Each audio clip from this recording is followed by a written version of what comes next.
Bihar assembly ఎన్నికల నగారా మోగింది. Assembly ఎన్నికల షెడ్యూల్ విడుదలైంది. దీంతో దేశం దృష్టి పూర్తి స్థాయిలో బీహార్ వైపుకు మళ్లింది.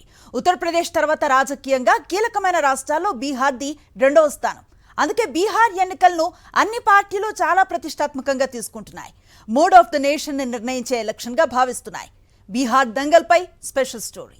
జాతీయ స్థాయిలో బీహార్ రాజకీయాలకు ప్రత్యేకత ఉంటుంది. దశాబ్దాలుగా సంకీర్ణ ప్రభుత్వాలకు కేంద్రంగా ఉన్న ఈ రాష్ట్రంలో ఏ పార్టీలు ఎప్పుడు ఏ కూటమిలో ఉంటాయో, ఎప్పుడు ఏ పార్టీ అధికారంలో ఉంటుందో అంచనా వేయడం తేలిక కాదు. ఇక్కడ కుల సమీకరణాలు ఎన్నికల్లో కీలక భూమిక పోషిస్తాయి. అందుకే చిన్న చిన్న పార్టీలకు ఇక్కడ ప్రాధాన్యత ఉంటుంది. అనిశ్చిత రాజకీయాలకు కేరాఫ్ అయిన బీహార్లో అధికార ఎన్డీఏ, విపక్ష మహాకూటముల మధ్య తీవ్ర పోటాపోటీ నెలకొని ఉందని తాజా సర్వేలు అంచనా వేస్తున్నాయి. బీహార్ రాజకీయాలు అనగానే గుర్తొచ్చే పేరు నితీష్ కుమార్. 20 ఏళ్లుగా రాష్ట్రానికి ఆయనే ముఖ్యమంత్రి. ఏ కూటమిలో ఉన్నా సీఎం పదవి మాత్రం ఆయనకే. 2020 బీహార్ అసెంబ్లీ ఎన్నికల్లో నితీష్ కుమార్ మహాగఠబంధన్ నుంచి విడిపోయి బీజేపీతో కలిసి పోటీ చేశారు. ఈ క్రమంలో నితీష్ నాయకత్వంలో బీహార్లో ఎన్డీఏ సర్కార్ ఏర్పడింది. కానీ ఎన్డీఏ మెజారిటీ మార్కును దాటి కేవలం 125 సీట్లు మాత్రమే గెలుచుకోగలిగింది. బీజేపీ 74, జేడీయూ 43 సీట్లలో విజయం సాధించాయి.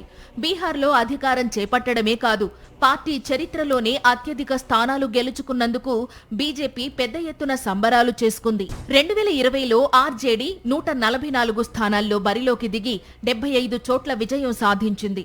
కాంగ్రెస్ 70 స్థానాలకు గాను 19 చోట్ల గెలుపొందింది.